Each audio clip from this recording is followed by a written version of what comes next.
అపోస్తలుడైన పౌలు ఫిలిప్పీలకు రాసిన పత్రిక 4వ అధ్యాయము 13వ వచనం చదువుకుందాం.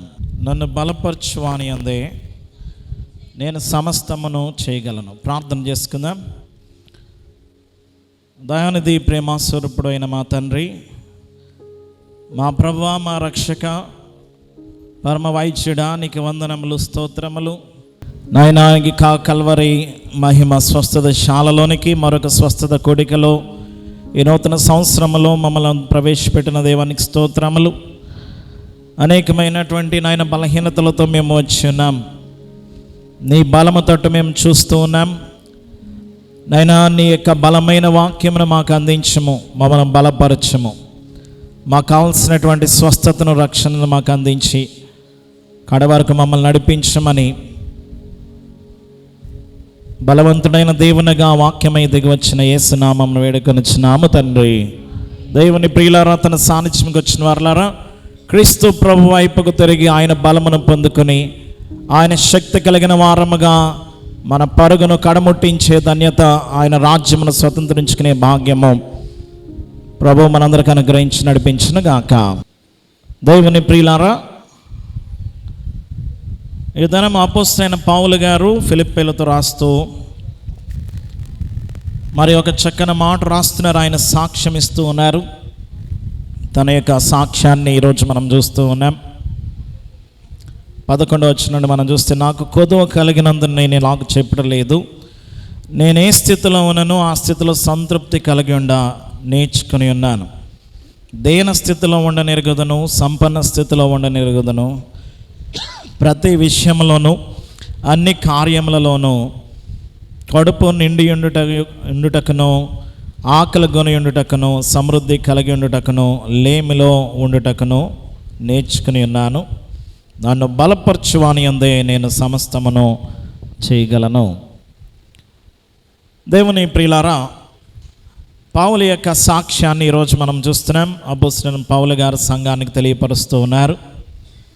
నేను ఏ స్థితిలో ఉన్నా నేను సంతృప్తి కలిగి ఉంటున్నా. ఆ స్థితిని కలిగి ఉండడానికి నేను నేర్చుకుంటున్నా. సంపన్న స్థితిలో ఉన్నాను, పేదరికంలో ఉన్నాను, అన్నిటిలో నేను ఉన్నాను. అన్నిటిలో నేను సంతృప్తి కలిగి ఉండడానికి నన్ను బలపరచువాని యందు నేను సమస్తము చేయగలుగుతున్నానని ఒక గొప్ప సాక్ష్యము ఇస్తూ ఉన్నారు. మరి సామెతల గ్రంథంలో మనము చక్కని మాట మనం చూస్తాం. మరి ఆగూరు అనేటువంటి ఆయన, సామెతలన్నీ సొలొమోను మహారాజు రాయలేదు, కానీ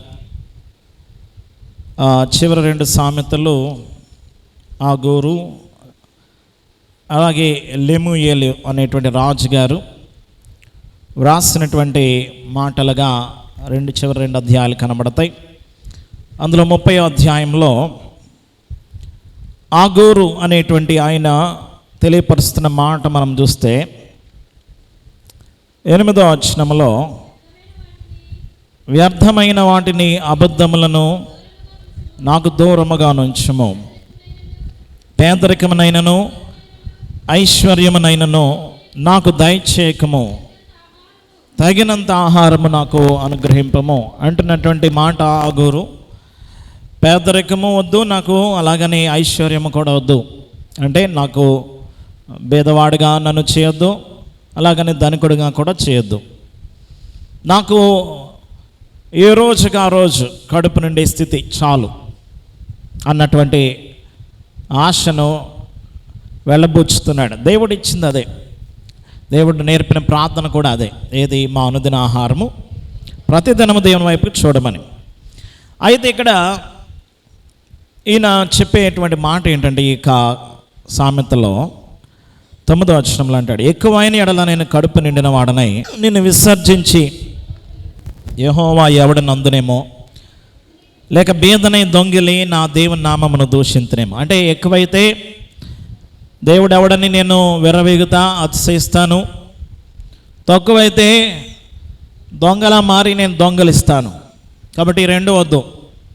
నేను దొంగగా నన్ను మార్చేటువంటి పేదరికము వద్దు, మరి అతిశయముతో నిండేటువంటి ఒక గర్విష్ఠిగా నేను దేవుని తృణీకరించేటువంటి వానిగా చేసేటువంటి ధనము కూడా నాకు వద్దు, తగినంత స్థితి నాకు దయచేయము అని ఈ ఆగు రాసిన సామెతల్లో కనబడుతుంది. పాత నిబంధన స్థితి. ఎక్కువైనా తక్కువైనా ఇబ్బంది. ఎక్కువైతే మరి దేవుణ్ణి తృణీకరిస్తాం, తక్కువైతే దొంగలా మారి దొంగతనం చేస్తామన్నట్లుగా అక్కడ తెలియపరుస్తున్నాడు. కానీ నిజమైనటువంటి స్థితి క్రొత్త నిబంధనలో మనం చూస్తే, నాకు ఏ స్థితి ఇచ్చినా పర్వాలేదు దేవా, నేను భేదవాడుగా ఉన్నా పర్లేదు, ధనికుడుగా ఉన్నా పర్లేదు, సంపన్న స్థితిలో ఉండనెరుగుదును, కొదువ కలిగిన స్థితిలో ఉండనెరుగుదును, కడుపు నిండడం తెలుసు, మరి ఆకలిగా ఉండడం తెలుసు, ఏ స్థితిలో ఉన్న ఆ స్థితిలో నేను సంతృప్తిగా ఉండడం నేర్చుకున్నాను. I'm content with what I have అంటాడు. నేను ఏ స్థితిలో ఉన్నా ఆ స్థితిలో సంతృప్తిగా ఉండడము నేర్చుకుంటున్నా. ఈ దినము చాలామంది యొక్క దృష్టి, సంఘముల యొక్క దృష్టి మారిపోతున్నటువంటి స్థితిని మనం చూడవచ్చు. ఎలాగా? పేదరికం ఉండకూడదు, కావాల్సినటువంటి ఐశ్వర్యం ఉంటేనే అది దీవెన. దీవెన అంటే అదే, కృపన్నా కూడా అదే, సాక్ష్యం అన్నా కూడా అదే. ఒకప్పుడు పేదవాడిని, నేను ఇప్పుడు ధనికున్నయ్యా, ఇదే సాక్ష్యం. అది లేకపోతే సాక్ష్యం కాదు అనేట్లుగా అనేక సంఘాలు అనేక రీతలుగా బోధకులు కూడా వారి బోధలన్నీ కూడా లోక సంబంధమైన దీవెనల కొరకే బోధలుగా మనం చూస్తూ ఉన్నాం. ప్రజలు ఆశించేది, బోధకులు బోధించేది కూడా అది. కానీ ప్రభు అలాగున జీవించలేదు, అలా నేర్పించలేదు. ప్రభు పేదవాడు. యేసుక్రీస్తు ప్రభు పుట్టినప్పుడు గొవ్వల జాతను అర్పించారు తల్లిదండ్రులు. వారు చాలా బీదలు. నిజానికి గొర్రెపిల్లని అర్పించాల్సింది, గొవ్వల జాతను అర్పించారంటే బీదలైన వారిది. ఆయన బీదవాడుగా ఈ లోకంలో ఉన్న బీదవాడుగా జీవించలే, అన్నీ కలుగున్నవాడుగా జీవించాడు. పన్నులు కూడా కట్టించాడు ఆయన. 6 షెకెలు కట్టడా మీ బోధకుడు అంటే, ఎల్లు గేలం వేసి 6 షెకెలు నీకు 6 షెకెలు నాకు కూడా కట్టు అని పేతురుతో ప్రభు సెలవు ఇవ్వడం మనం చూడవచ్చు. ప్రభు ఏదో ఒక లోటుగా జీవించలే, కొరతతో ఉన్నట్లుగా జీవించలే. ఆయన చేసిన ప్రతి ప్రార్థన కూడా స్తుతించే ప్రార్థనే. ఆహారం లేనప్పుడు 5 రొట్టెలని దేవుడు స్తుతించాడు. అయ్యా ఏంటిది ఆహారం, ఎంతమందికి ఎలా సరిపోద్ది? 5,000 మంది కంటే ఎక్కువ మంది పురుషులు ఉన్నారు, ఇంకా స్త్రీలు పిల్లలు, ఇది ఎక్కడా సరిపోద్దని ప్రార్థన చేయలే, స్తుతించాడట. అందరికి ఇస్తున్నావు నీకు స్తోత్రములని. లాజరు లేపేటప్పుడు కూడా, ప్రభువా నా ప్రార్థన, నా మనం ఆలకించావు నీకు స్తోత్రములని. ప్రతి చోట ఆయన స్తుతించిన జీవితం మనం చూస్తే, ఆయన భేదవాడిగా ఉన్న భేదవాడిగా జీవించలే, అధికారం లేనివాడుగా ఉన్న అధికారం గలవాడుగా ఆయన జీవించాడు. అధికారంతో బోధించాడు, అపవిత్రాత్మలను పారద్రోలాడు. ఆయన జీవితం చాలా ఘనమైనది. ఎందుకనంటే ఈ లోక సంబంధమైన ధనముతోనూ అధికారంతోనూ శక్తితోనూ ఈ లోకపు వాటిని ఆధారం చేసుకుని ఆయన జీవించలేదు. ఆయన తండ్రిని ఆధారం చేసుకున్నాడు. తండ్రి ఏది చేట కుమారుడు చూచునో అదే కానీ తనంతట తాను ఏదియో చేయడు. చాలా స్పష్టంగా యోహాను సువార్త 5వ అధ్యాయంలో ఆ మాట తెలియజేస్తున్నాడు 19వ వచనంలో. తండ్రి ఏది చేట కుమారుడు చూచునో అదే కానీ తనంతట తాను ఏదియో చేయడు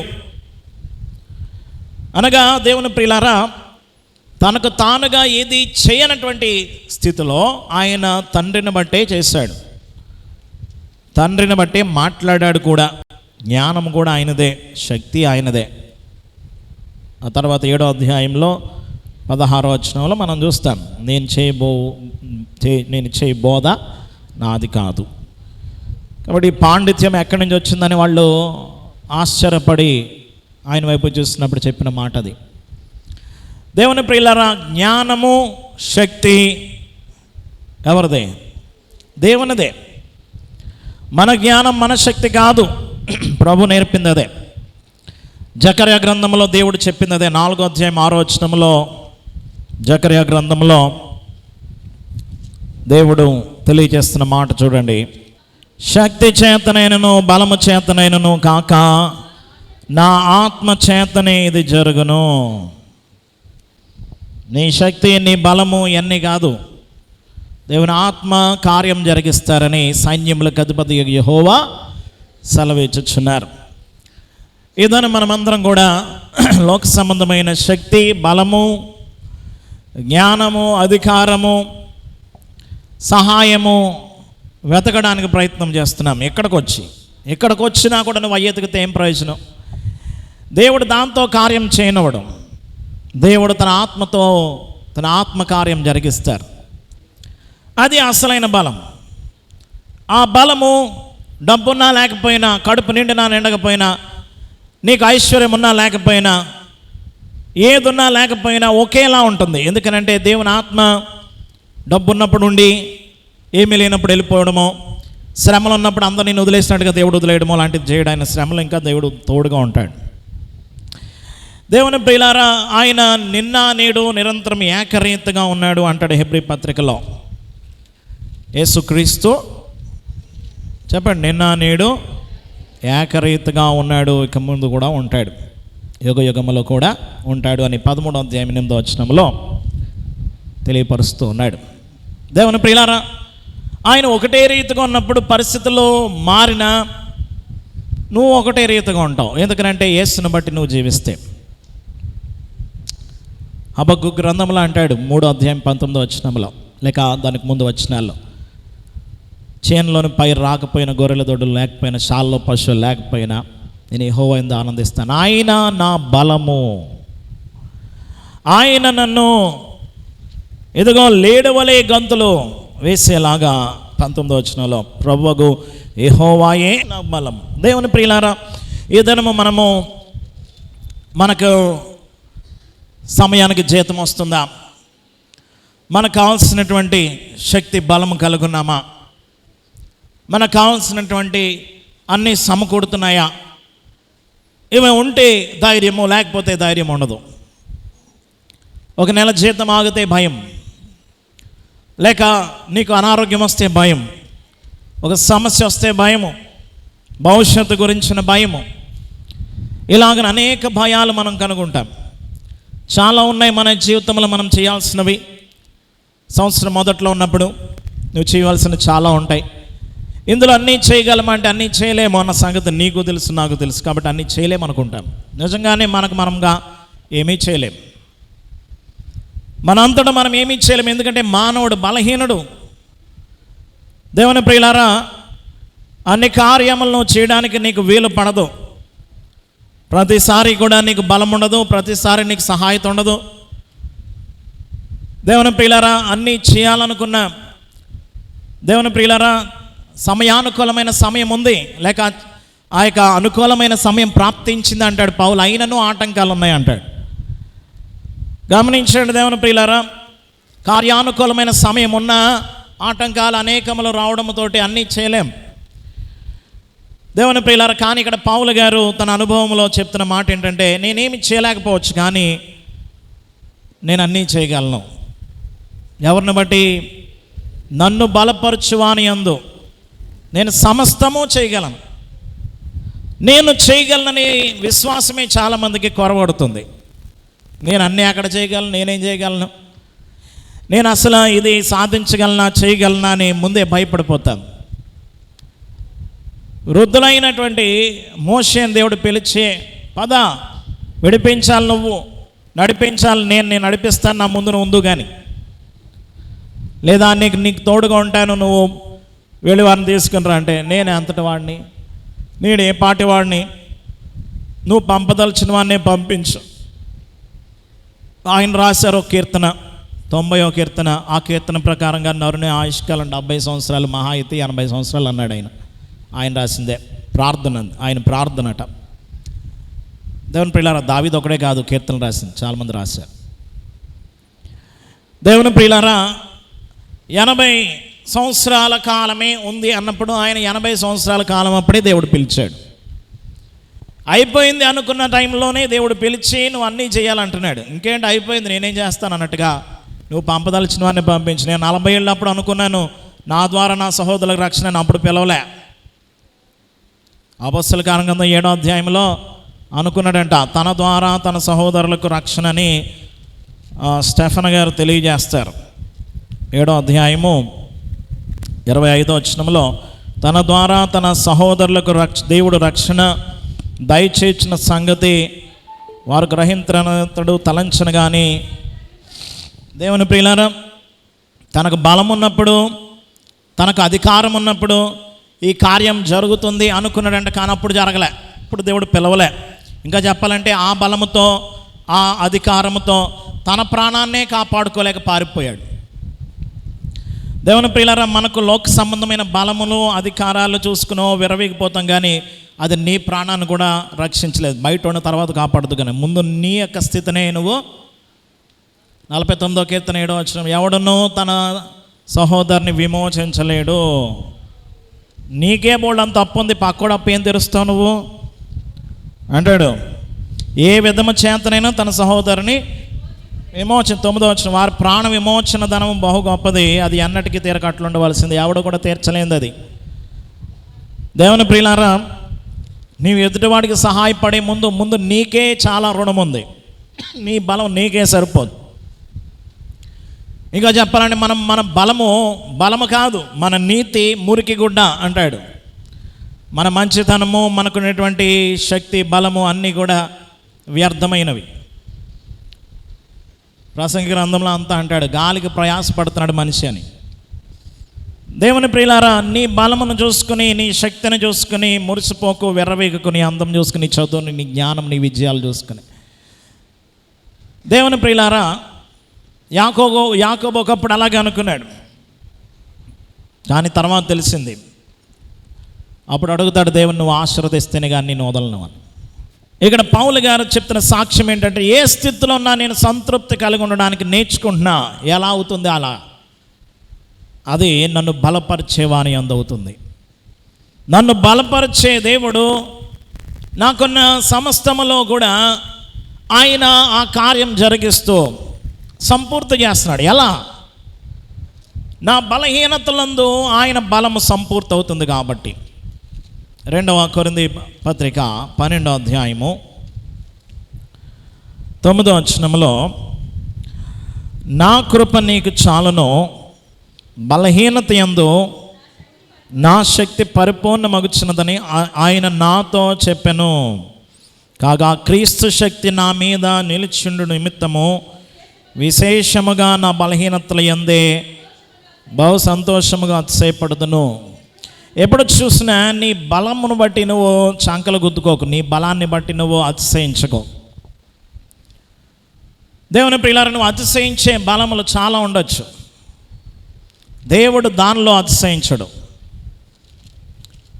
కీర్తనకారుడు రాస్తాడు ఆ మాట 147వ కీర్తనలో 10వ వచనంలో, గుర్రముల బలమునందు ఆయన సంతోషించడు, నరుల కాలు సత్తువ యందు ఆయన ఆనందించడు. నీ బలము, దేవుని ప్రియులారా, గుర్రముల బలం అంటే నీకు కలిగిన వాహనాలు అనుకో, నీకున్నటువంటి ఆస్తిపాస్తులు అనుకో, నీకున్నటువంటి ఉద్యోగాలు అనుకో. దేవుని ప్రియులారా, వాటి యందు నీకు అతిశయం ఉండొచ్చు. మా వాడండి ఎంత పెద్ద ఉద్యోగం చేస్తాడు, లేకపోతే మాకండి ఎంత పెద్ద ఆస్తి ఉందండి, ఎంత పెద్ద జీవనోపాధి మాది, లేకపోతే ఎంత పెద్ద బిజినెస్ మాది అని, లేకపోతే నాకు ఎన్ని ఐశ్వర్యం, లేకపోతే ఎంత గొప్ప ధనఘనతలు ఉన్నాయి అని నీకు అతిశయం ఉండొచ్చు. దేవుని ప్రియులారా, గమనించండి. కానీ దేవుడు అందులో సంతోషించడంట. ఎందుకనంటే అవి ఇవేళ ఉంటే రేపు పోతాయి, అవి బలం కాదు. ఇంకా చెప్పాలంటే అయ్యే బలహీనత మనకు. 2వది, నరుల కాలు సత్తువ యందు ఆయన ఆనందించడు. మనకున్న బలము అంటే శారీరక బలం కావచ్చు, నీ జ్ఞాన బలం కావచ్చు, నీ విజయాలు కావచ్చు, నీకుండేటువంటి పుట్టుక, నీ కులం, నీకున్నటువంటి బంధువులు, నీకున్నటువంటి పేరు పలుకుబడి, గమనించండి, వీటిని బట్టి నువ్వు అతిశయించవచ్చు, కానీ దేవునికి ఏమాత్రం అందులో సంతోషం లేదు. అవి నిచ్చిందే దేవుడు, నిన్ను అలా పుట్టించిందే దేవుడు. ఉదయాన్నే లేచావంటే నీ చెయ్యి నీ కాలు లేచిందంటే ఆయన ఇచ్చిన బలం. నీ చెయ్యి పడిపోయో కాలు పడిపోతానో నువ్వేమైనా చేయగలవా? ఎక్కడికైనా వెళ్ళగలవా? గమనించండి, నీ తలకు దెబ్బ తగిలి నీకు గతం మర్చిపోయో, లేకపోతే నీకు బ్రెయిన్ పని చేయకపోతే నువ్వేమైనా జ్ఞానంతో ఆలోచించగలవా? లేదు. దేవుడిచ్చినవే నీకు కలిగి ఉన్నవి కానీ నీకు ఇచ్చినవన్నీ కానీ. శ్రేష్టమైన ప్రతి ఈవియు సంపూర్ణమైన ప్రతి వరము పర సంబంధమైనదై జ్యోతిర్మయుడగు తండ్రి యొద్ద నుండి వచ్చినని యాకోబు తన మొదటి అధ్యాయంలో యాకోబు రాసిన పత్రికలో మనం చూస్తాం 17వ వచనంలో. దేవుని ప్రియులారా, కాబట్టి నువ్వు దాంట్లో అతిశయించొద్దు. మరి ఎవరెందు ఆనందిస్తాడు ఆయన? తన యందు భయభక్తులు గల వారి యందు ఆయన ఆనందిస్తాడు. అదే జరిగింది లూకాసు వార్త 18వ అధ్యాయంలో. ఇద్దరు ప్రార్థన చేయడానికి వెళ్ళినప్పుడు ఒకడు రొమ్ము కొట్టుకున్నాడంట. ఎవడు? సుంకరి. ఇంకొకడు రొమ్ము కొట్టుకున్నాడంట. వాడెవడు? పరిసయుడు.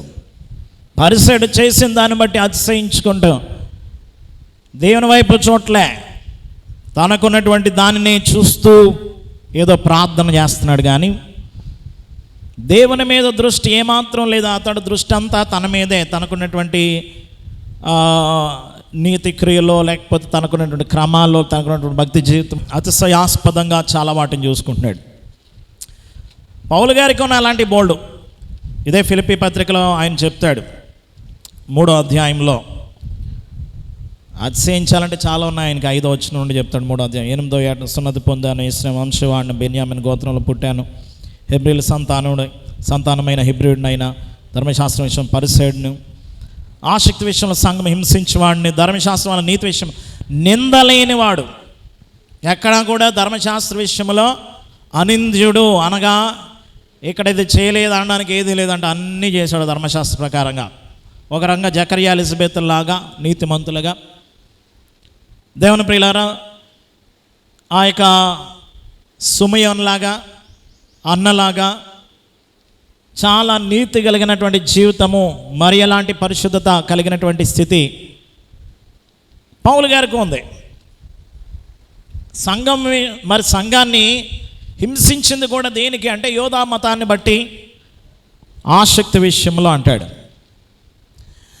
కాబట్టి ఇవన్నీ కూడా గొప్పగా అతిశయించేవైనా నాకేవి లాభకరంలో ఉండనో క్రీస్తు నిమిత్తం నష్టముగా ఎంచుకుంటూనే అంటున్నాడు. అవన్నీ కూడా అతిశయము కాదు నాకు. నేను అతిశయించువాడినైతే చెప్పండి, సిలువ యందే. దేని యందు? గలతీ పత్రిక 6వ అధ్యాయంలో అంటాడు. దేంట్లో అతిశయిస్తాను? 14వ వచనం, సిలువ యందు తప్ప మరి దేని యందు అతిశయించు నాకు దూరమగునుగాక. కాబట్టి నువ్వు ఉన్నటువంటి వాటిని బట్టి నీ బలాన్ని, నీ శక్తిని, నీ అధికారాన్ని, నీకున్నటువంటి జ్ఞానమును ఇంకేదైనా చూసుకుని నువ్వు అతిశయిస్తున్నావేమో, అదేది కాదు. నీ బలం అది కాదు. దేవుని ప్రియులారా, నీ బలము దేవుడు. దినవృత్తాంతముల మొదటి గ్రంథము 16వ అధ్యాయం 11వ వచనం, యెహోవాను ఆశ్రయించుడి, ఆయన బలమును ఆశ్రయించుడి. దేవుని ప్రియులారా, యెహోవాను ఆశ్రయించండి, ఆయన బలాన్ని ఆశ్రయించండి. ఎందుకంటే బలము ఆయన. ఎవరు? దేవుని ప్రియులారా, ఆయనే మన బలము, ఆయనే మన యొక్క శక్తి, మన కోట. 59వ కీర్తనలో 16వ వచనం అంటాడు, నీవు నాకు ఎత్తైన కోటగా ఉన్నావు, ఆపద్దినమున నాకు ఆశ్రయముగా ఉన్నావు, నీ బలమును గూర్చి నేను కీర్తించెదను, ఉదయమున నీ కృపను గూర్చి ఉత్సాహగానము చేసేదను. దేవుని ప్రియులారా, దేవుని యొక్క బలమును గురించి నేను కీర్తిస్తాను అంటున్నాడు. అసలు బలం అది. దేవుని ప్రియులారా, ఈరోజు మనకుండేటువంటి బలములు కాదు, మనకున్నటువంటి జ్ఞానము కాదు. దేవుని సంగమా, మనము మొదటగా గుర్తించాల్సింది అది. నువ్వు మొదటగా తెలుసుకోవాల్సింది ఏంటంటే నువ్వేం చేయలేవు, నీ అంతటా నువ్వేం చేయలేవు, కానీ నువ్వు చేయగలవు. నీ బలహీనత నువ్వు చూస్తే నువ్వేం చేయలేవు, కానీ ఆయన బలాన్ని చూస్తే అన్నీ చేయగలం. మొదటిగా మనం చేయాలి అనేటువంటి దృక్పథం ఉండాలి. చాలామంది అతిశయంతో ఉంటారు, ఏమి చేయలేరు. అలాగని నీ స్థితిని నువ్వు చూస్తే నువ్వు బలహీనుడివే. ఏమండి, మొదటిగా మనం చూసుకోం. మన దృష్టికి మనం ఎలా ఉంటాము? చాలా కరెక్ట్గా ఉంటాం. మనలో ఏ తప్పు లేదు, మనం అన్నీ చేసేయగలము, అంత బలం ఉంది అన్నట్లుగా. సామెతల గ్రంథం 16వ అధ్యాయం 2వ వచనంలో చూసినట్లుగా, ఒకరి నడతలన్నీ వాని దృష్టికి నిర్దోషములుగా కనబడును అని. నిజాయితీగా ఉన్నాను, నేను అన్యాయంగా చేయలేదు కాబట్టి నాకంతా బాగానే ఉంది అనేటువంటి ఒక అతిశయము చాలా మందిలో ఉంటుంది. వాని దృష్టిలో చాలా నీతిగా కనబడుతుంది కాబట్టి వాడికి ఏ లోటు ఉండదు అనుకుంటాడు. కానీ నిజానికి నువ్వు తెలుసుకోవాల్సింది ఏంటంటే, ఇదే సొలొమోను మహారాజు ప్రసంగి గ్రంథంలో రాస్తూ 2వ అధ్యాయంలో అంటాడు, 24వ వచనం, అన్నపానములు పుచ్చుకున్నట్టు కంటేను తన కష్టాచితం చేత సుఖపడట కంటేను నరునికి మేలుకరమైనది ఏదియో లేదు. ఇదియును దేవుని వలన కలుగునని నేను తెలుసుకుంటేనే, ఆయన సెలవు లేక భోజనం చేసి సంతోషించట ఎవరికి సాధ్యం? బహుశా నీ కష్టాచితం నువ్వు తింటున్నావు, మంచిదే, నువ్వు బలంగానే ఉన్నావు, నిజాయితీగా ఉన్నావు, ఎవరికి అన్యాయం చేయలేదు. కానీ అలాగున నువ్వు తినడానికి కూడా దేవుని సెలవు ఉండాలి. దేవుడు నీకు ఆ యొక్క కష్టపడే బలం ఇచ్చాడు, కష్టాచితం చేతికిచ్చాడు, చేతి దాకా వచ్చింది నోటి దాకా వెళ్ళడానికి కూడా అన్నీ అనుకూలించాడు. కాబట్టి నువ్వు తినగలుగుతున్నావు. కళ్ళ ముందున్నా తినలేనటువంటి రోగాలు నీలో ఉంటేనో నువ్వేం చేయలేవు. చేతి దాకా వచ్చిన పంట నోటి దాకా వెళ్ళేసరికి పెద్ద తుఫాను వచ్చిపోతేనో.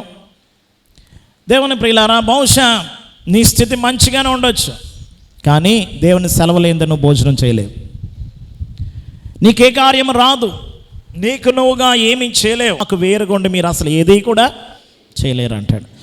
ఒకటి, నువ్వు చేయాలి అనుకో. నువ్వు చేయాలి అంటే నీ బలహీనత నీకు అడ్డొస్తుంది. నిజంగానే నువ్వు ఏం చేయలేవు అనుకునేటువంటి దుస్థితిని బట్టి. మానవుడు పరిమితి కలిగినటువంటి మనిషి. రక్షణ ఎలాగైతే ఎవడు పొందుకుంటాడంటే, దేవుడు అంటున్నాడు, నిజమే, ఇది మనుషులకు అసాధ్యమే. మనుషులకి ఏంటట? అసాధ్యం. అంటే మనుషులకు సాధ్యాసాధ్యాలనే, కొన్ని వాటిని చేయగలరు, కొన్ని వాటిని చేయలేరు, కానీ దేవునికి సమస్తము సాధ్యము. మనుషులకు అసాధ్యమైనది దేవునికి సాధ్యమవుతుంది. నువ్వు ఎక్కడెక్కడైతే చేయలేకపోయావో అక్కడ అన్నీ చేయగలిగేవాడు ఆయన. నేను చేయలేనివన్నీ నువ్వు చేసి పెట్టినావు. దేవుని ప్రియులారా, ఈరోజు మనమందరం కూడా తెలుసుకోవాల్సిన సత్యం ఏంటి అంటే, నువ్వు ఇది చేయలేకపోతే ఇంకెవడో చేయలేడు అనుకోకు. నువ్వు ఏదీ చేయలేవు, దేవుని సెలవు లేనిదే. నువ్వు అన్నీ చేయగలవు దేవుడు నీకు తోడుగా ఉంటే. కాబట్టి ఇక్కడ అంటున్నాడు, నన్ను బలపరచువాని అందే. దేవుని ప్రియులారా, నేను ఎప్పుడు బలహీనుడనో అప్పుడే బలవంతుడు అంటున్నాడు పౌలు గారు. ఎందుకో, బలహీనతలో దేవుని శక్తి పరిపూర్ణమవుతుంది. నీ బలం ఉన్నప్పుడు నీ బలాన్ని చూస్తూ దేవుని బలాన్ని అపేక్షించో, ఆశించో, చూడవు. కానీ నీ బలహీనత ఎప్పుడైతే ఉంటుందో అప్పుడు దేవుని తట్టు చూస్తావు. నీకు బలహీనత రావడం చూసి నువ్వు అప్పుడు చూడాల్సింది ఏంటో తెలుసా? మొదటగా సాతాను నీ బలహీనత చూపించడా, నీకు అన్నీ ఉన్నాయి, బాగానే ఉన్నావు అన్నట్లుగా అంటాడు. కానీ దేవుడు కళ్ళు తెరిపిస్తూ, నువ్వు బలహీనత నీకు ఉంది, జాగ్రత్త. నీకు ఏదన్నా వ్యాధి వచ్చినప్పుడు, నీకు ఏదన్నా ఒక నష్టం వచ్చినప్పుడు, కష్టం వచ్చినప్పుడు తెలుస్తుంది నీ బలం ఎంతో, నువ్వు ఆధారపడింది ఎంతో. నీకు సహాయకాలుగా ఉండేటువంటి నీ స్నేహితులు ఎంత నమ్మకమైన వారు, నీ కుటుంబీకులు ఎంతగా నీకు తోడ్పడతారు, అన్నీ కూడా అప్పుడు తేలిపోతాయి. అప్పుడు తెలుస్తుంది నువ్వు ఒంటరివే, బలహీనుడుగా మిగిలిపోతావు. ఆ సమయంలో కూడా సాతానుగాడు మళ్ళీ వచ్చి అంటాడు, నువ్వు బలవంతుడు, ఇప్పుడు బలహీనుడు అయిపోయి ఇప్పుడు ఏం చేస్తావు, అంతా కూడా ఇంకేం చేయలేవులే అని కృంగ చేయడానికి కూడా వాడు అక్కడ కూడా ఏం చేస్తాడంటే నిన్ను మభ్య పెడతాడు. కృంగిన వారిని లేవనెత్తడానికి వచ్చాడు ఆయన. యేసుప్రభు ఎందుకు వచ్చారు? లూకాసు వార్త 4వ అధ్యాయంలో నలిగిన వారిని, చెరలో ఉన్న వారిని విడిపించడానికి. దేవుని ప్రియులారా, గుడ్డి వారికి చూపు, 4వ అధ్యాయం 18వ వచనంలో బీదలకు సువార్త, చెరలో ఉన్న వారికి విడుదల, గుడ్డి వారికి చూపు, నలిగిన వారిని విడిపించడానికి. ఇంగ్లీష్లో ఏమంటుందంటే బ్రోకెన్ హార్ట్ అని కూడా ఉంటుంది. గుండె చెదిరిన వారిని బాగు చేయడానికి, గుండె విరిగిన వారికి. ఒకప్పుడు అంతా చేయగలగా అనుకున్న వాళ్ళు చూడండి, కుటుంబ పెద్దలు కొందరు ఉంటారు, చాలా పులిలో ఉంటారు, మంచి సింహంలా ఉంటారు అన్నమాట. వాళ్ళు రిటైర్ అయినప్పుడు, వారికి బలహీనత వచ్చినప్పుడు, పిల్లలు పెద్దోళ్ళు అయిపోయి వారిని ఎదిరించి దుర్భాషలాడి వాళ్ళకి విలువ లేనప్పుడు ఒకసారికి విరిగిపోతారు. వారి బలమంతా కూడా ఏమైపోద్ది? ఏమండి, ఒకప్పుడు మోషే గారు అంతలాగుండేవాడో, తర్వాత ఎలా పిరికిలా పారిపోయాడో, నీరు గారిపోయాడు, అలాగైపోతాడు. విరగొట్టింది దేవుడు ఎందుకు అంటే తిరిగి బలముగా నిన్ను నిలబడానికి. దేవుని ప్రియులారా, ఒకసారి పడిపోతేనే కానీ నీకు తెలియదు నీ యొక్క స్థితి ఏంటో, అప్పుడు జాగ్రత్త పడతావు. ఒక ఎముక విరిగినప్పుడు అది అతుక్కుంటుంది, తర్వాత కొంతకాలానికి అతికిన తర్వాత చాలా బలంగా ఉంటుందంట. అక్కడ అతికిన చోట అక్కడ మళ్ళీ వరగదు, వేరే చోట విరుగుద్ది.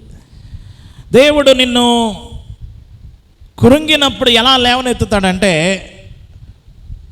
2 కొరింథీ పత్రిక 1:4 అంటాడు, దేవుడు మమ్మల్ని ఎట్టి ఆదరణతో ఆదరిస్తాడు అంటే ఏ శ్రమలో ఉన్న వాళ్ళనైనా ఆదరించేలాగా దేవుడు మమ్మలను ఆదరిస్తున్నాడు. దేవుని సంగమా గమనించండి, ఆయన నిన్ను బలపరుస్తాడు, దృఢపరుస్తాడు, నిలబెడతాడు.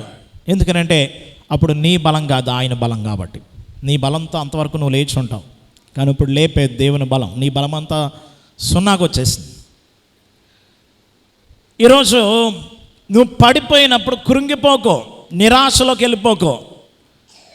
అసలైనది అప్పుడు వస్తుంది, నీ మీద ఉదయించే నీతి సూర్యుడిగా ఆయన రెక్కల ఆరోగ్యం కలిగజేసేలాగా. లెమ్మో తేజరిల్లమో, యెహోవా నీ మీద ప్రకాశిస్తున్నాడు. ఇది నీతి సూర్యుని యొక్క బలం. ఆయన బాహు చాపి నేను లేవనెత్తుతాడు.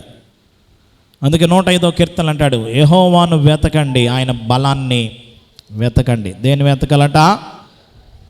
బలాన్ని. ఆయన బలాన్ని వెతుకో, ఆయన శక్తిని వెతుకో. 105వ కీర్తన 4వ వచనంలో అంటాడు, ఆయన సన్నిధి నిత్యము వెతుకో. ఆయన సన్నిధిలో ఆయన బలముంది.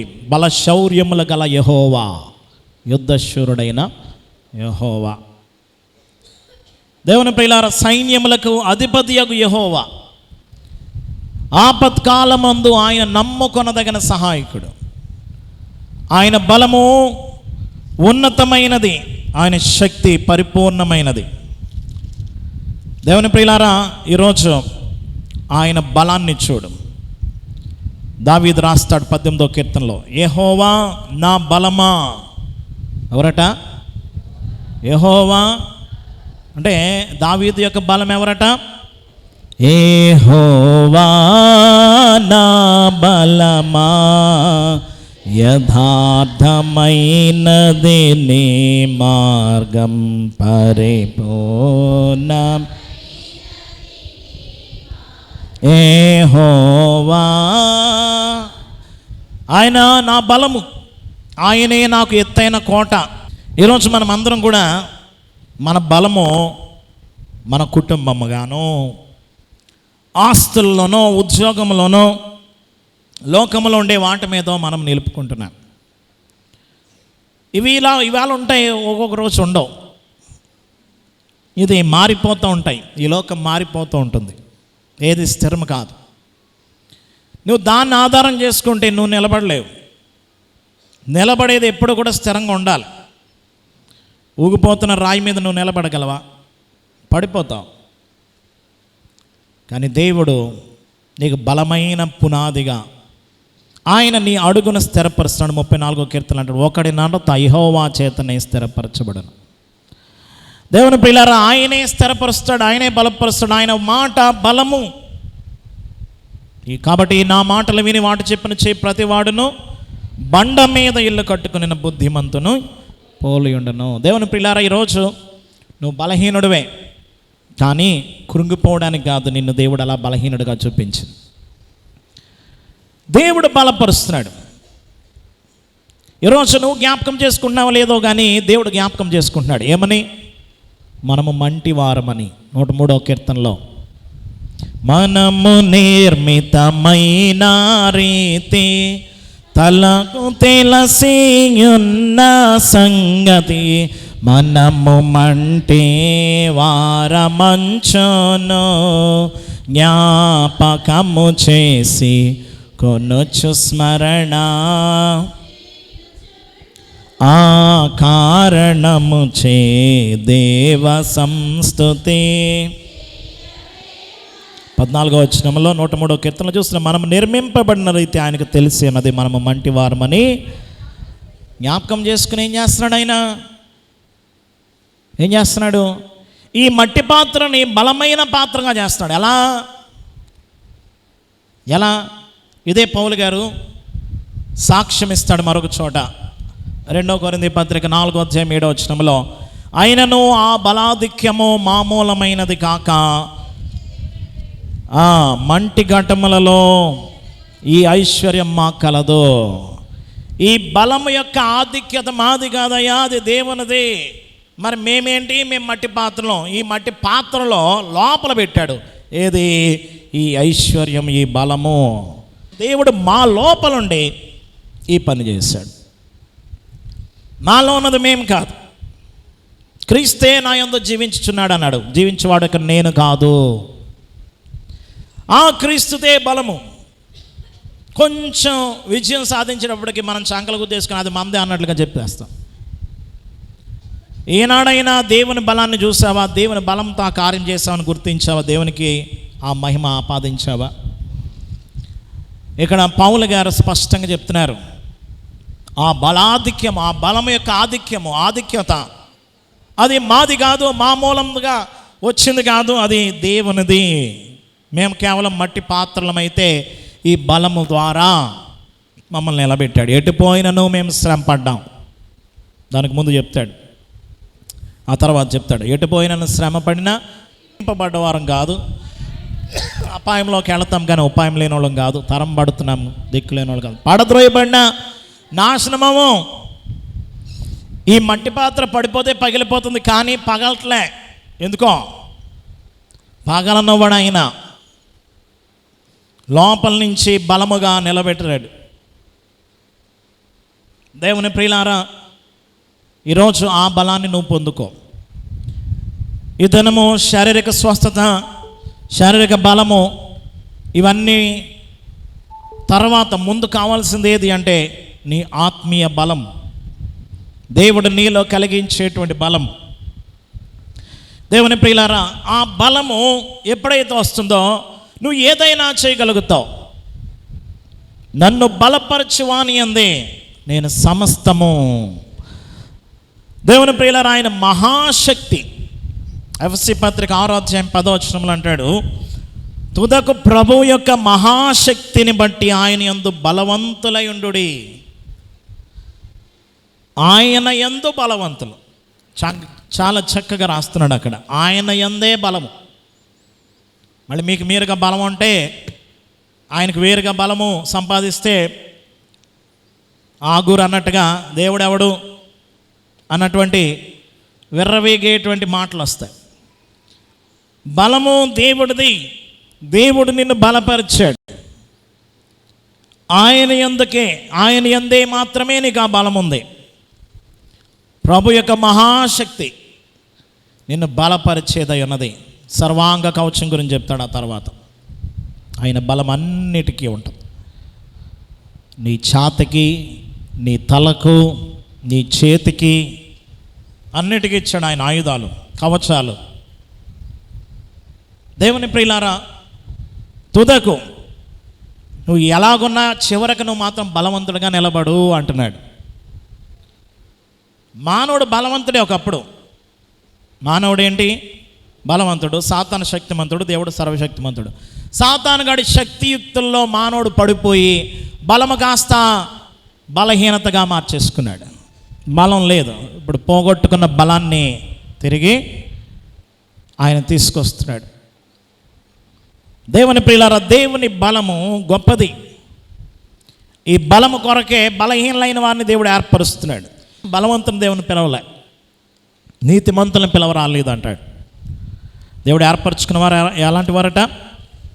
చెప్పండి. 1 కొరింథీ పత్రిక 1వ అధ్యాయంలో 27వ వచనం నుండి చెప్తాడు, జ్ఞానులైన వారిని సిగ్గుపరచుటకు లోకములో ఉన్న వేరే వారిని, బలవంతులైన వారిని సిగ్గుపరచుటకు లోకంలో బలహీనలైన వారిని దేవుడు ఏర్పరచుకున్నాడు. బలవంతులు సిగ్గుపడేలాగా బలహీనలైన వారిని దేవుడు బలపరుస్తాడట. లోకంలో ఉండే బలవంతుని చూసి నేను కూడా అలా అవ్వాలి అనుకోకు. ఇక్కడ దేవుడిచ్చే బలం ముందు ఆ బలవంతుడు కూడా ఏమాత్రం కూడా సాటిరాడు. దేవుని బలము ముందు లోకపు బలములు కూడా సాటిరావు. యోహాను తన పత్రికలో రాస్తాడు, పిల్లలారా మీలో ఉన్నవాడు లోకములో ఉన్నవానికంటే గొప్పవాడు. ఈ బలమును నువ్వు దేంతో పోల్చగలవు? దేవుని ప్రియులారా, దేవుని యొక్క బలము గొప్పది. ఆ బలము లోకములో ఉన్న వాటికంటే గొప్పది. 1 యోహాను 4:4లో ఆ యొక్క బలము గురించి చెప్తున్నాడు. దేవుని ప్రియులారా, నిన్ను బలపరుస్తున్న దేవుడు ఇప్పుడు ఆయన నిన్ను బలపరిచి నిన్ను నడిపిస్తూ ఉన్నాడు. అప్పుడు నువ్వు సమస్తము చేయగలుగుతావు. నాకు వేరుగా ఉండి మీరేమీ చేయలేరు. ఎక్కడన్నాడు? యోహాను సువార్త 15వ అధ్యాయంలో అన్నారు కదా, నాకు వేరుగా ఉండి మీరేమీ చేయలేరు. మళ్ళీ దానికి పూర్తి భిన్నంగా మళ్ళీ మనం చూస్తే, నాకు అనుకూలంగా ఉంటే మీరు అన్నీ చేయగలరు, లేకపోతే నన్ను బలపరచువాని యందు నేను సమస్తమును. అంటే ఆయనకు వేరుగా ఉంటే నువ్వు ఒక్కడు కూడా చేయలేవు. ఆయన నీలో ఉంటే గనక నువ్వు అన్నీ చేయగలవు. ఒక్కటి కూడా చేయకుండా ఉండవు, అన్నీ చేస్తావు. ఈరోజు దేవుని ప్రియులారా, అన్నీ చేయడానికి నువ్వు ప్రయత్నం చేయి. ఏది వదలకు. అన్నీ చేయడానికే దేవుడు వచ్చాడు. నువ్వు ఎక్కడెక్కడైతే మరి చేయలేకపోయావో, ఎక్కడెక్కడైతే ముగించలేకపోయావో అన్నిటినీ కూడా ఆయన చేయడానికి వచ్చాడు. అన్ని వాగ్దానాలు ఆయనలో అవును అన్నట్టుగా ఉన్నాయి. నువ్వు ఏదైనా తీసుకో, ప్రతి వారికి ఒక్కొక్క వాగ్దానం వచ్చింది. ఆ వాగ్దానం నెరవేర్చేది ఎవరు? క్రీస్తే. క్రీస్తులు అన్నీ అవును అన్నట్టుగా ఉన్నాయి. నువ్వు నేనేం చేయలేం, కానీ వాగ్దానమునకు ఆధారము దేవుని ప్రియ వాగ్దానమునకు నెరవేర్పు ఆయన వచ్చి అన్నీ చేస్తాడు. కాబట్టి ఈరోజు మనం చూడాల్సిన ఆయనను, ఆయన బలాన్ని, ఆయన శక్తిని. ధైర్యముగా అన్నీ చేపట్టు. ఆయన వైపుకు చూస్తూ నువ్వన్నిటినీ చేయగలవు. గమనించండి దేవుని ప్రియులారా, మన జీవితంలో చాలా వరకు కూడా శంకుస్థాపన రాళ్ళుగా ప్రారంభించి వదిలేసినాయి, మధ్యలో ఆగిపోయిన కట్టడాలుగా, ఏమండి నెరవేర్చినటువంటి వాగ్దానాలుగా, పూర్తి చేయలేని బాధ్యతలుగా, పనుల మధ్యలో వదిలేసినట్టుగా, అన్ని అరకొరగానో పూర్తి చేయలేని దానిగానో ఉంటాయి. అలా పూర్తి చేయలేనప్పుడు ఏమవుతుంది? అవమానం. యేసుప్రభువారు అన్నారు లూకాసు వార్తలో, లూకాసు వార్త 14వ అధ్యాయము 28వ వచనం చూడండి. మీలో ఎవడైనాను ఒక గోపురం కట్టింపగోరిన యెడల దాన్ని కొనసాగించడానికి కావలసినది తన యొద్ద ఉన్నదో లేదో అని కూర్చుండి తగులబడి మొదట లెక్క చూచుకున్నాడా? నువ్వు ఏదైనా పని ప్రారంభించే ముందు, ఇల్లు కట్టడం కానీ లేకపోతే ఏదైనా పని ప్రారంభించే ముందు దానికి కావాల్సిన వనరులు నీ దగ్గర ఉన్నాయా లేవా? ధన సహాయం ఉందా లేదా? నాకు కావాల్సిన సామగ్రి ఉందా లేదా? నాకు కావాల్సినటువంటి సహాయం దొరుకుతుందా లేదా? ఇవన్నీ కూడా చూసుకోవాలి. చూడకపోతే ఏమవుద్ది? మధ్యలోనే అయిపోద్ది. నీకు డబ్బు కొంచెం ఉంది కదా అని చెప్పి దిగితే మధ్యలోకి అయిపోద్ది, ఇక అక్కడితో ఆగిపోద్ది. ఆగిపోతే ఏమవుతుంది? తర్వాత అంటాడు ఆయన,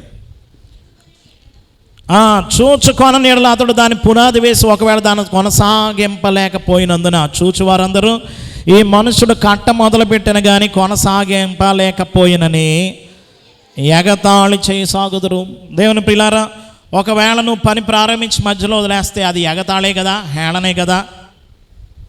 ఏమండి, ఏదైనా కానీ నువ్వు పూర్తి చేస్తేనే ఘనత. శంకుస్థాపన కంటే గృహప్రవేశం గొప్పదే, అవునా కదా? ఈరోజు మనం అందరం కూడా మధ్యలో వదిలేసేటువంటి వాటివిగా ఉంటే అది నీ ఘనత కాదు. గమనించండి, ఈ లోక సంబంధమైన పనులైనా కానీ, అన్నిటికి మించిన ఆత్మీయ సంబంధమైనటువంటి దేవుని యొక్క ఉద్దేశమైనా కానీ నీ జీవితంలో నెరవేర్చాలి. అప్పుడే దేవుని ఘనత. అది చేసినవాడు యేసుక్రీస్తు ప్రభు. యోహాను సువార్త 17:4 చేయుటకు నీవు నాకు ఇచ్చిన పనిని సంపూర్ణముగా నెరవేర్చి భూమి మీద నేను నిన్ను మహిమపరిచితిని. మహిమ అంటే ఈరోజు వచ్చి చప్పలు కొట్టేసి ఆరాధన చేయడం కాదు, ఆయన పనిని చేయడం. బైబిల్ మిషన్ అంటే బైబిల్ పని.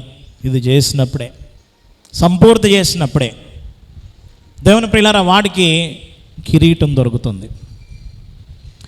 దేవుని ప్రియులారా ఈరోజు మనం అందరం కూడా సమస్తము చేస్తున్నామా? సంపూర్తి చేస్తున్నామా? అన్నీ చేయాలి, అన్నీ పూర్తి చేయాలంటే అన్నీ చేసినవాడు యేసు ప్రభు. ఆయన నీలోనికి వస్తే ఆయన అన్నీ చేస్తాడు, అన్నీ జయిస్తాడు. లోకంలో శ్రమ కలుగుతుంది, ధైర్యం తెచ్చుకోండి, నేను లోకాన్ని జయించానయ్యా, సమాప్తి చేశానన్నాడు ఆయన 6వ మాట దగ్గర. తెత్లెస్టాయ్ అనగా సమాప్తమైనది అని పెద్ద కేక వేశాడు ఆయన, గెలుపు కేక శిలువ మీద నుంచి. దేవుని పిల్లరా మనం ఏమి చేయలేము, మనం అందరం ఓడిపోయిన కేకలే. ఓటమి, నిస్సహాయత, అరకొరగా వదిలేసినటువంటి పనులు. అపవాది మనలో చేరి అదే చేశాడు. ఏం చేశాడు? ఏమండి, ఒక బాటసారిని ఉన్నదంతా దోచుకొని కొర ప్రాణాలతో వదిలాడంట. ఎలాగా? అటు చావు కాదు, అటు బతుకు కాదు, అలాగుంది మన జీవితం. బ్రతుకుతున్నామన్న పేరు మాత్రం ఉంది, కానీ మనము మృతుడివి అన్నట్లుగా ఉంది. ఎటో కాని పరిస్థితి, ఎటో కాని పరిస్థితుల్లో చాలా కష్టం. ఇంట్లో ఎవరైనా కానీ చావు బతుకుల మధ్య ఉన్నారనుకోండి, ఆ కాసేపు ఎంత టెన్షన్గా ఉంటుంది. ఏ రోజు చూసినా అలాగే ఉంటున్నాడు అనుకోండి, ఎలా ఉంటుంది? ఏమండి, కొంతమంది అద్దెల్లో ఉండేవారు, సొంత ఇల్లు కూడా అనుకోండి. కొంతమందికి వదలవు కదా,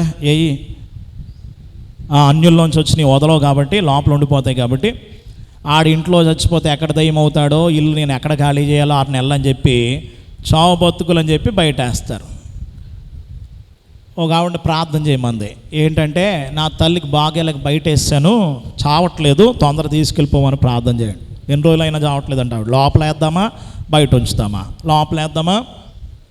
ఇదే పాపం. అయ్యయ్యో, అవునా కదా? బాధపడకండి, రేపన్న రోజున నీ పరిస్థితి అదవుతుంది నువ్వు అలా చేస్తే. గమనించండి, ఈరోజు చావు బతుకుల్లో వదిలేశాడు సాతాను అదే పరిస్థితులు అందరినీ. అటు చావు కాదు, బతుకు కాదు, అది ప్రారంభించి చేయడం కాదు, పూర్తి చేసి దేవుని మహింపరచడం కాదు, ఎటో కాని పరిస్థితి. ఇక్కడ దేవుని మహింపరుస్తాం, సర్లే నా బిడ్డ నన్ను మహింపరిచాడు అనే లోపల బయటికి వెళ్ళి పాపం చేస్తాం.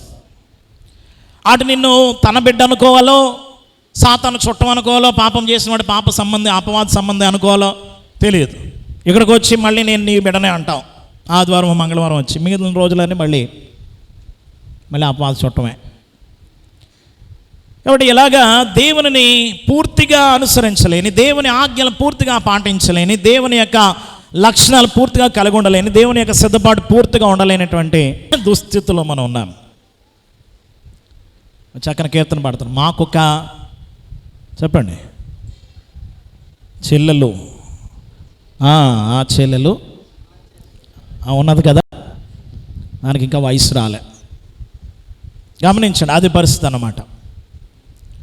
పూర్తిగా ఎదగనటువంటి, పూర్తిగా చేయనటువంటి, లేక పూర్తి అవ్వనటువంటి పనులు మనవి. ఇక్కడ ప్రభు అన్నారు, చూసుకోవాలి ముందు అన్నీ ఉన్నాయా లేదా. కట్టేవాడు ఏం చేయాలట? కూర్చొని తగలబడి లెక్క చూసుకోవాలి లేదా. యేసు ప్రభు అడిగారు యోహాను సువార్త 6వ అధ్యాయంలో, ఊరుకునే పరీక్షించడానికి ఫిలిప్ని అడిగాడు, వీళ్ళందరికీ భోజనం పెట్టడానికి ఎంత అవుద్ది? 6వ అధ్యాయం 5వ వచనం, వీరు భుజించడానికి ఎక్కడి నుండి రొట్టెలు కొని తెప్పింతము. ఫిలిప్ని అడిగితే ఫిలిప్ గారు బాగా లెక్కల్లో మంచి స్ట్రాంగ్ అనుకుంటా, ఆయన లెక్కలు వేసి అన్నాడు 7వ వచనంలో, వారిలో ప్రతివాడు కొంచెం కొంచెం పుచ్చుకున్నట్టుకైనా 200 దేనారముల రొట్టెలు చాలవు. అంటే 100 రూపాయల రొట్టెలు కూడా సరిపోవయా అందరూ పుచ్చుకోవాలంటే ఆయన లెక్కలేసాడు. బడ్జెట్, నీకు కూడా బడ్జెట్ ఉంటుంది, లెక్కలు వేసుకుంటూ ఉంటాం. నాకు వచ్చే జీతం ఎంత, ఖర్చులు ఎంత, సరిపోవు. కొంతమంది అలా లెక్కలు వేయరు, అది వేరే సంగతి. వచ్చినట్టు ఖర్చు పెట్టేసి అప్పులు చేస్తారు. మళ్ళీ జీతం వచ్చేటప్పటికి అప్పులు తీర్చడం ఒక 90% అయిపోతే మళ్ళీ కొత్త అప్పులు చేస్తూ ఉంటారు. కానీ మంచి పద్ధతి లెక్కలు చూసుకోవడం మంచిదే. లెక్క చూసుకో. దేవుడు అడిగాడు కూడా. దేవుడు తెలియక కాదు, లెక్క చూడమన్నది తెలియక కాదు, అడిగాడు. ఆలోచన స్పష్టంగా చెప్పాడు. అందుకే యేసు ఏమి చేయనై ఉండెనో తాను ఎరిగి పరీక్షించడానికి అడిగాడు. పరీక్షించడానికి అడిగితే లెక్కలేసి చెప్పాడు. చెప్పిన తర్వాత దేవుడు ఏమన్నాడంటే, సరే ఇక్కడ మీ దగ్గర ఏమున్నాయి అన్నాడు. అంటే ఆంధ్రేయ గారు వెళ్ళి మొత్తం ఎత్తుకుని తెచ్చాడు.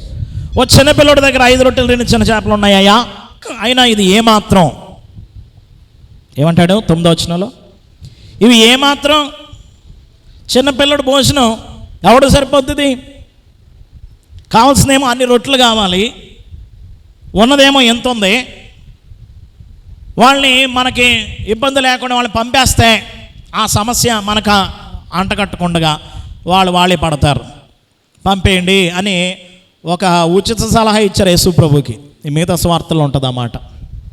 వాళ్ళు పంపేస్తే మంచిది, వాళ్ళు వెళ్ళి కొనుక్కుని తింటారు.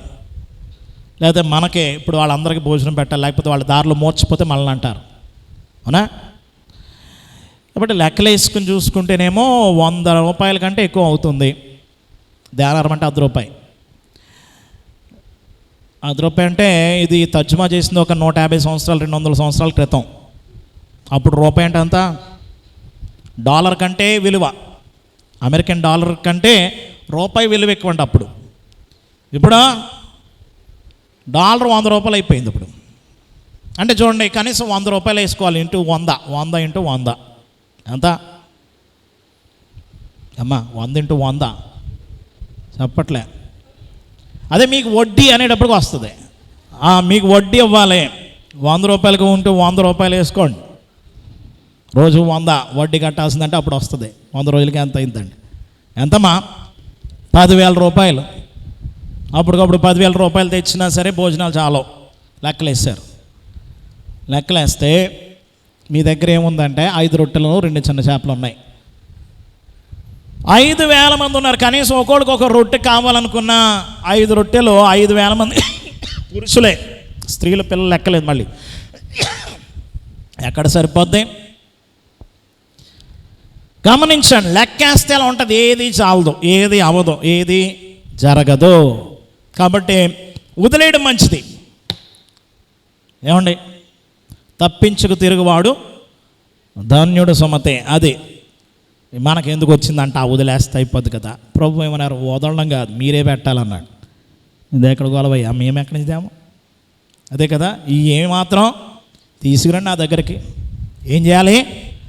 ఆ రొట్టెలోనికి ఏ రొట్టె రావాలి చెప్పండి? యేసుక్రీస్తు ప్రభు అనే విరవబడిన రొట్టె రావాలి. యేసుక్రీస్తు ప్రభు అన్నాడు, ఈ లోకానికి వచ్చిన జీవాహారము నేనే.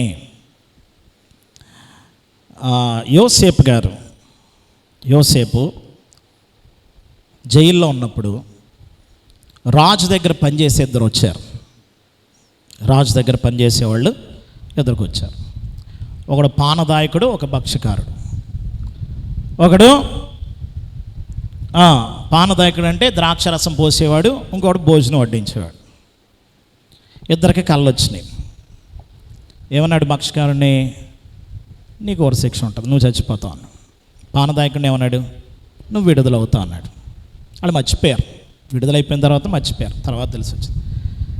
అందులో చూడండి, పాత నిబంధనలోనే క్రొత్త నిబంధన దేవుడు ఎలాగ మర్మముగా ఏమిచ్చాడంటే, భక్ష్యకారుడు అంటే రొట్టె ఏమవుతుంది, విరవబడుతుంది, అంటే నువ్వు చచ్చిపోతావు.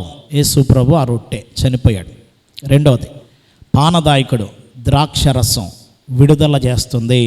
ఆయన రక్తం ప్రతి పాపము నుండి విడుదల చేసింది. దేవుని ప్రియులారా, ఈరోజు నీకు ఎక్కడెక్కడైతే నువ్వు చేయలేకపోయావో, ఎక్కడెక్కడైతే నువ్వు పూర్తి చేయలేకపోతున్నావో, నీ మీద రుణముగా ఉందో ఆ రుణము తీర్చడానికి, అనేకులకు ప్రతిగా విమోచన క్రయధనముగా తన ప్రాణమును అర్పించడానికి ఆయన వచ్చాడు. నీకు బదులుగా చనిపోవడానికి, నీకు బదులుగా పూర్తి చేయడానికి.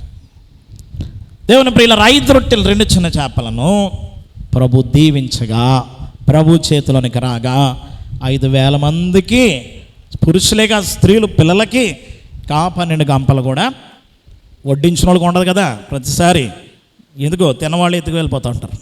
కానీ అక్కడ ఆ పరిస్థితి లేదు. యేసు ప్రభు ఏం చేశారు తెలుసా? వడ్డించిన ప్రతి ఒక్కడికి 12 మందికి 12 బొట్టలు ఇచ్చాడట, మిగిలేట్లుగా. గమనించాడు. నేను చాలాసార్లు చెప్తూ ఉంటాను, ఎవరికి పంచొద్దు.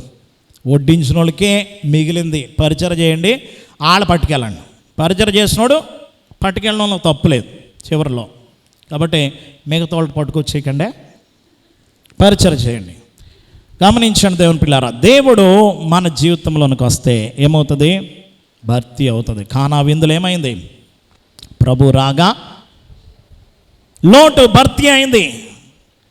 లేకపోతే పెట్టాడులే గొప్పగాను విందు చేశాడు, పెళ్లి చేశాడు, తిట్టుకోరా మీరు? పెళ్ళికి వెళ్ళి మీకు భోజనాలు దొరకకపోతే మామూలుగా తిట్టుకోం. దేవుని ప్రియులారా, కొరత లేకుండగా, కొలత రానివ్వకుండగా కొలతలన్నిటినీ తీర్చివేశాడు. కొరతలన్నిటినీ తీర్చివేశాడు. అంచుల మట్టుకు నింపమన్నాడు. దేవుని పిల్లరా, చాలా విస్తారంగా. ఒక్కోటి 100 గ్యాలన్స్ పడుతుందంట. అంటే చూడండి, చాలా లీటర్లు. వాడు తాగాల్సిన దానికంటే 100 లీటర్లు అంట మనిషికి వచ్చి. అంతగా సమృద్ధిగా ఉందంట ద్రాక్షారసం. సాధారణంగా ఎక్కువ ఉన్నప్పుడు రుచి ఉండదు, రుచి కలిగిన ద్రాక్షరసం అంత విస్తారంగా దేవుడు చేశాడు. చూడండి, అడిగిన దానికంటే ఊహించిన దానికంటే అత్యధికంగా దేవుడు ఇస్తాడు. ఈరోజు దేవుని చూడు, దేవుని బలాన్ని చూడు. అరకొరగా ఇచ్చేవాడు కాదు ఆయన. గొర్రెలకు జీవము కలుగుట, సమృద్ధిగా కలుగుటకు వచ్చానన్న అది రుచి చూసినటువంటి పౌలు గారు అంటున్నాడు, నన్ను బలపరచువాని అందే. ఇదేంటి, నేను ఏదైనా చేయగలను, సమస్తము చేయగలను, అన్నీ చేస్తా, అన్నిటినీ కూడా ముగిస్తా. కాబట్టి దేవుని ప్రియులారా, ఈరోజు మనమందరం కూడా ఆయన బలాన్ని వెతకాలి. ఆయన యొక్క బలముతో మనమందరం కూడా ఏమై ఉండాలి? సంతృప్తి కలిగి ఉండాలి. నువ్వు ఏ స్థితిలో ఉన్న దాంతో నిమిత్తం లేదు. ఆ స్థితిలో దేవుడు ఏం చేస్తున్నాడు? నీకు కావాల్సిన సమృద్ధిని, సంతృప్తిని ఇస్తూ ఉన్నాడు. కాబట్టి గమనించండి, నీ బలము దేవుడైతే దేవుడు పేదవాళ్ళకి దేవుడు, గొప్పవాళ్ళకి దేవుడు, అందరికీ దేవుడు. ఇంకా చెప్పాలంటే ఆయన పేరే బలవంతుడైన దేవుడు. ఏ దేవుడు? ఏమండి? బలవంతుడైన దేవుడు. ఆయన పేరు ఆశ్చర్యకరుడు, ఆలోచనకర్త.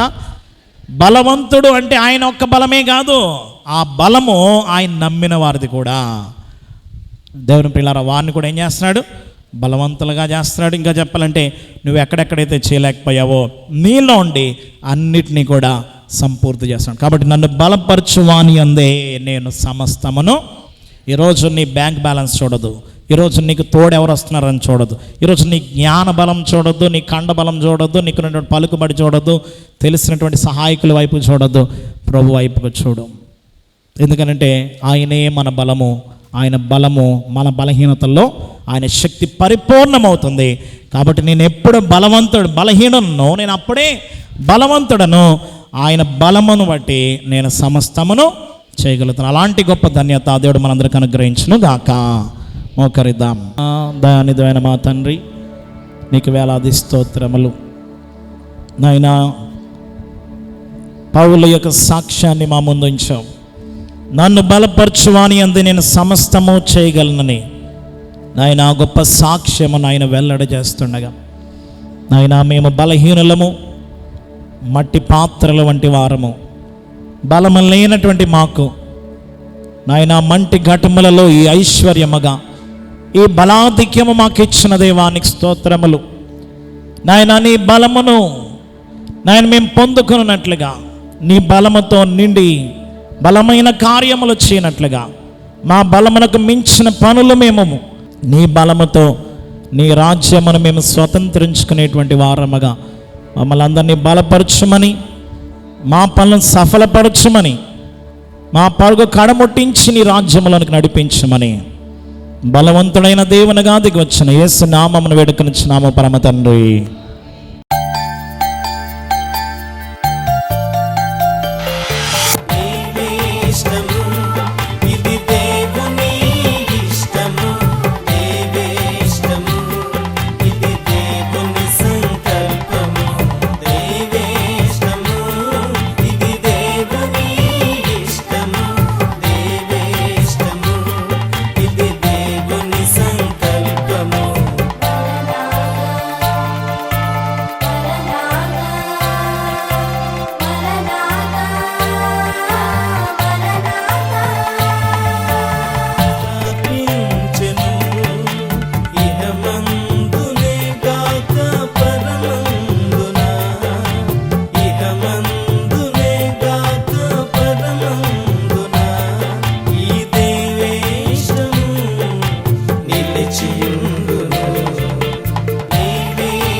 యేసు